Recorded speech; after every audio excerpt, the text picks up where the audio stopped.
Jacob's prophecy concerning his sons.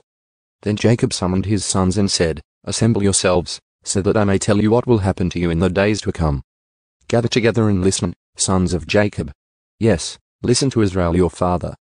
Reuben, you are my firstborn, my might and the beginning of my strength, preeminent in dignity and preeminent in power.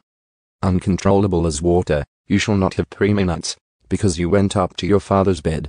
Then you defiled it, he went up to my couch. Simeon and Levi are brothers. Their swords are implements of violence. May my soul not enter into their council. May my glory not be united with their assembly. For in their anger they killed men, and in their self-will they lamed oxen. Cursed be their anger, for it is fierce, and their wrath, for it is cruel. I will scatter them in Jacob, and disperse them among Israel. As for you, Judah, your brothers shall praise you. Your hand shall be on the neck of your enemies. Your father's sons shall bow down to you. Judah is a lion's cub. From the prey, my son, you have gone up. He crouches, he lies down as a lion, and as a lion, who dares to stir him up? The scepter will not depart from Judah, nor the ruler's staff from between his feet, until Sheol comes, and to him shall be the obedience of the peoples.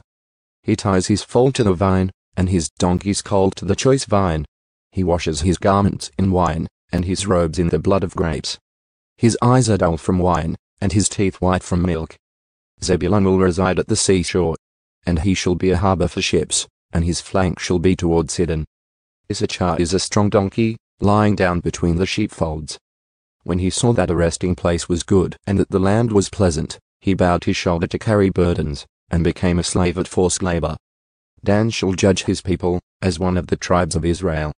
Dan shall be a serpent in the way, a horned viper in the path, that bites the horse's heels, so that its rider falls backward. For your salvation I wait, Lord. As for Gad, a band of raiders shall attack him, but he will attack at their heels. As for Asher, his food shall be rich, and he will yield royal delicacies. Naphtali is a doe let loose. He utters beautiful words. Joseph is a fruitful branch by a spring. Its branches hang over a wall. The archers provoked him, and shot at him and were hostile toward him. But his bow remained firm, and his arms were agile. From the hands of the mighty one of Jacob, from there is the shepherd, the stone of Israel, from the God of your father who helps you, and by the Almighty who blesses you with blessings of heaven above, blessings of the deep that lies beneath, blessings of the breasts and of the womb. The blessings of your father have surpassed the blessings of my ancestors up to the furthest boundary of the everlasting hills. May they be on the head of Joseph, and on the top of the head of the one distinguished among his brothers. Benjamin is a ravenous wolf. In the morning he devours the prey, and in the evening he divides the spoils. All these are the 12 tribes of Israel, and this is what their father said to them when he blessed them. He blessed them, every one with the blessing appropriate to him. Jacob dies. Then he commanded them and said to them, I am about to be gathered to my people. Bury me with my fathers in the cave that is in the field of Ephron the Hittite. In the cave that is in the field of Machpelah, which is opposite Mamre, in the land of Canaan, which Abraham bought along with the field from Ephron the Hittite as a burial site. There they buried Abraham and his wife Sarah, there they buried Isaac and his wife Rebekah, and there I buried Leah. The field and the cave that is in it, purchased from the sons of Huth.